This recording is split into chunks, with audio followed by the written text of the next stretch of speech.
Salut à toi! Alors, il y a déjà quelques temps, je te disais que Fast Ride se mettait à la roue et que ça devenait un nouveau partenaire de la chaîne. Et ben voilà, cette semaine, il me prête la Master. Tu te souviens, j'avais déjà fait la vidéo de la Hero. C'est d'ailleurs grâce à la vidéo de la Hero que je les ai rencontrés. Et aujourd'hui, on a la Master pour aller rouler. Et une fois n'est pas coutume, aujourd'hui, c'est pas une review, c'est juste des premières impressions. C'est un premier sentiment que j'ai envie de partager avec toi. Voilà. Du coup, on perd pas plus de temps, on va rouler et c'est parti! Ce soir, pour cette randonnée, pour mon test que je fais à l'accoutumée, je suis pas tout seul, non. J'ai Kevin Lamschutz qui m'accompagne. Kevin Lamschutz, pour ceux qui ne le connaissent pas, eh ben c'est un fervent acteur dans la communauté. Et quand je te disais que Fast Ride faisait pas les choses à moitié, eh ben ils l'ont recruté, voilà, pour les aider et à développer le compartiment, enfin le département roue chez eux. Tu vois? Et ça, franchement, ça veut dire que quand tu vas aller là-bas, c'est pas juste un vendeur qui va te répondre et qui va te renseigner sur les roues électriques. Non, c'est quelqu'un qui s'y connaît. Vraiment. Voilà. Et puis il y a Sarah. Et Sarah, pour moi, c'est important aussi de te la présenter. C'est la copine de Kevin, en l'occurrence. Mais c'est pour montrer que oui, il y a aussi des filles dans la communauté.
Vraiment, ouais, j'ai l'impression que notre marché, le marché de la roue électrique est clairement en train de changer.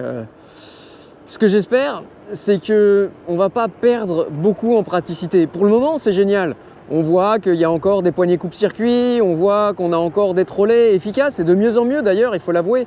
D'ailleurs, c'est le moment de le dire, quand on regarde les évolutions qu'il y a eu en 3 ans en roue électrique, on peut être que bluffé. On peut encore une fois, même si tout le temps reste de l'année, on passe notre temps à décrier les fabricants parce que pour ceci, pour cela, il faut quand même leur reconnaître ça, quoi.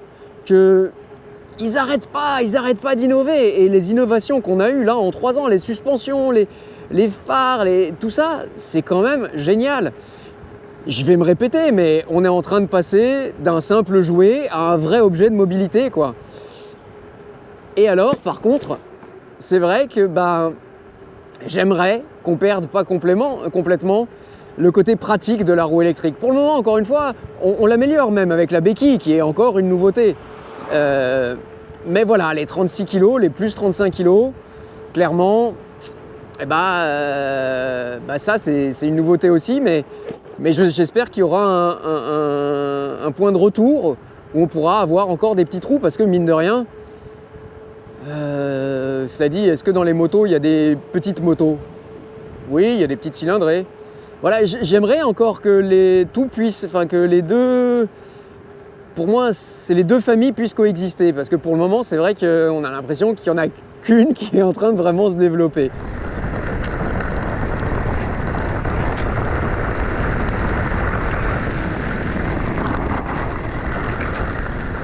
Franchement, là où je disais que sur la Hero, il y avait un gros problème, c'était la suspension.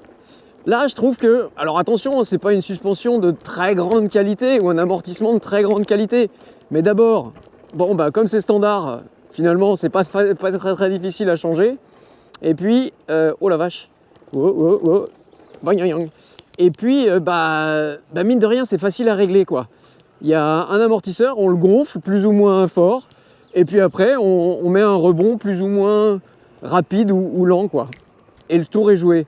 Et franchement, alors encore une fois, je t'ai dit, ou je t'ai pas encore dit, mais on jugera enfin on comparera les points forts de celle-ci et les points forts de la S22. Clairement, c'est deux catégories, enfin c'est un peu Porsche et Ferrari là, il faut bien l'avouer.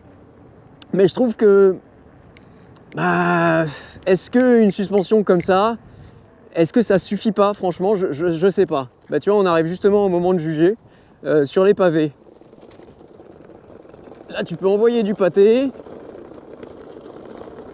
Et tu vois, franchement, il n'y a rien qui bouge, quoi. C'est vraiment impressionnant, quoi. Alors, il y a un truc d'emblée, moi, qui m'inquiète un peu, c'est les power pads. Il faut bien le dire, les power pads qu'ils ont mis, ils sont pas terribles. Bon, ils font un peu mal, ils sont un peu durs, ils sont pas aussi soft qu'on voudrait. Et pourtant, c'est une roue qu'on va conduire vraiment beaucoup au power pad. Et alors, on voudrait mettre d'autres power pads plus confortables, même plus techniques. Mais la coque est tellement étroite que je me demande si ça pourra passer. Voilà, donc ça c'est vraiment la grosse question que j'ai. C'est une des plus grosses questions que j'ai d'ailleurs. Je crois qu'il faut passer par là. Ah non, c'est la prochaine.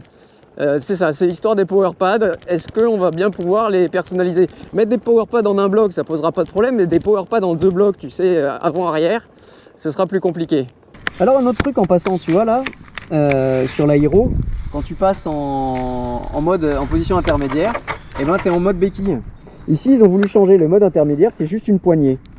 Et si tu veux passer en coupe-circuit, il y a un bouton là. Alors d'abord le bouton, ah voilà, faut un peu chercher. Et puis quand tu le mets, t'as les 5 bips que je peux pas blairer. Mais quelqu'un m'a dit, mais attends, pourquoi à quoi ça sert? Alors ce qui est cool, c'est qu'après quand tu relèves la roue, t'as pas besoin de rappuyer sur le bouton, ça se fait automatiquement. Tu peux baisser le trolley. Et alors quelqu'un m'a dit, mais attends, le bouton coupe-circuit, il est juste à côté du bouton de marche-arrêt. Pourquoi pas simplement appuyer sur le bouton marche-arrêt, la mettre sur la béquille, et t'as pas les 5 bips à gérer? Et bah c'est vrai. Mais il y a un truc, bon, je saurais pas te dire si je préfère cette configuration là sur la Hero ou celle-là. Bon bah faudra repasser pour les explications. Je te parlais des power pads. C'est vrai que tu vois, ils sont un peu durs quoi. Quand tu vois ce crank là qui sont... Oh là là, oui, tu vois, tu vois vraiment la différence. Ceux-là ils sont un peu durs et un peu pointus, ce qui fait que ça va venir te taper dans le haut du tibia. Pour une roue comme ça en tout cas qui se conduit que au power pad, bah c'est pas la panacée. Ce qui est cool, c'est que souvent tu sais on peut avoir mal là-haut dans le mollet. Tu vois, ici par exemple celle-là avec sa coque elle me fait un peu mal. Celle-là, eh ben, c'est tout mou là-haut, du coup c'est chouette. Tu vois, les packs batterie ils sont en plastique brillant. Et alors j'aime autant dire qu'à la période de l'année où on est, ça prend la poussière, voilà. Après il y avait un spécialiste tout à l'heure à la boutique, un spécialiste de batterie, quand il s'est approché, mais qui fait pas du tout de roue électrique, il s'est approché, il a fait comme ça. Il a fait qu'est-ce que c'est que cette merde. Voilà, tout était dit. Non, bah, c'est à dire que oui, pour la sécurité, bah oui, il y a les cellules, le BMS juste derrière cette petite couche de... Mais comme je dis toujours, bah ouais, essaye de pas tomber, et puis voilà, ce sera déjà pas mal. On voit que toute la carte mère est là-haut, que du coup on a un énorme passage d'air en dessous avec un beau radiateur. C'est là où tout à l'heure je te disais qu'on avait fait des gros progrès dans le design même de la roue. Alors quand je dis design, c'est pas vraiment l'esthétique, c'est la façon dont elle a été pensée. Bah, dans ce design là, on voit clairement qu'il y a quelque chose qui est en train de se démarquer. Les packs de batterie sur les côtés, la carte mère au-dessus, la suspension derrière. Voilà, tout ça c'est comme je te disais, c'est les nouvelles roues qui clairement sont faites comme ça maintenant, quoi.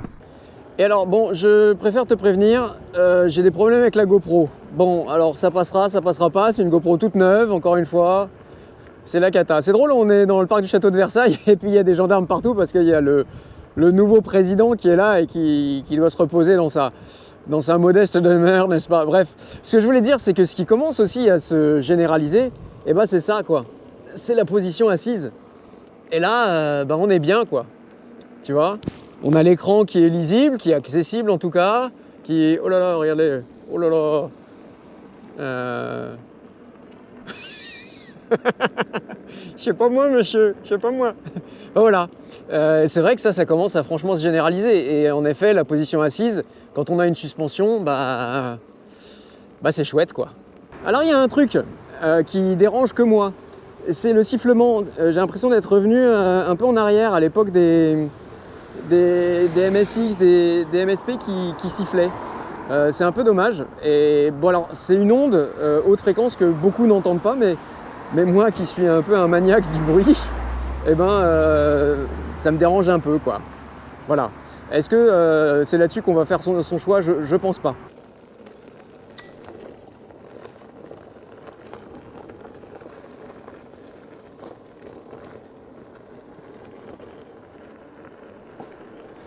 Ah, la glisse est douce, hein.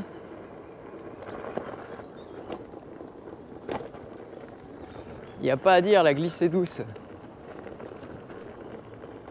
Wouhou. Alors il y a un truc au premier montage sur la roue, c'est que les pédales sont très très hautes. Ça c'est un fait. Par contre, l'avantage c'est que quand tu es là, t'as pas peur de toucher. Il y a un autre truc, puisqu'on parle des pédales, il y a beaucoup de pédales deep en virage. Ah, ça m'embête. Pour le moment, j'ai l'impression qu'on n'a pas vraiment trouvé comment remédier à ça. Oh le joli trou. Wouhou. Bon, de façon très officielle, je suis au regret de t'annoncer que tous les plans que j'ai filmés, toutes les choses que je te racontais sur la roue, eh ben, je crois que la GoPro n'a pas enregistré le son. Donc donc voilà quoi. Écoute, pour résumer, parce que là je crois que ça enregistre, cette roue-là elle paraît super.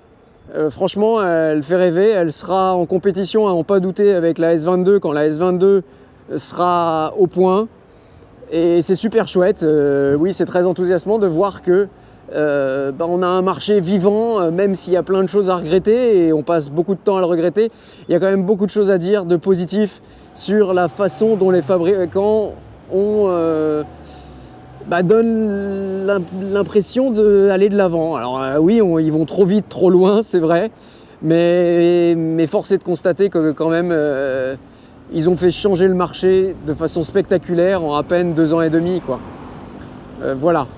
Je suis désolé si tu attendais que je te parle le plus de la Master en elle-même, mais j'ai que des images sans le son. Voilà, et c'est des images de moi avec le casque, donc ça sert pas à grand chose. Va chez Fast Ride demain, après-demain, la semaine qui vient, tu pourras la tester et ça vaudra mieux que tous les avis que je pourrais te donner. Voilà, sois pas étonné, elle est haute sur les pédales, mais on s'y fait. Et moi je reviens la semaine prochaine, non la semaine d'après, parce que là je pars en vacances. Et puis quand tu iras chez Fast Ride, tu dis bonjour à Kevin de ma part. Voilà. Je suis franchement le premier dépité à faire une vidéo comme ça, mais voilà, c'est la GoPro qui continue. Elle est neuve, hein. J'en ai changé une, enfin bref, j'en peux plus. Je vais finir par faire une chaîne sur mes déboires avec GoPro, parce que là, regarde comme c'est beau. On n'est pas bien là. On n'est pas au paradis là, franchement. Moi je dis oui. Allez. Et voilà, la balade est terminée. Et il y a encore du monde dans la boutique. C'est pas vrai. Oui, parce que tu vois pas, mais le soleil là-bas, il est en train de se coucher. Il est 21h. Et voilà, fin de journée. Allez.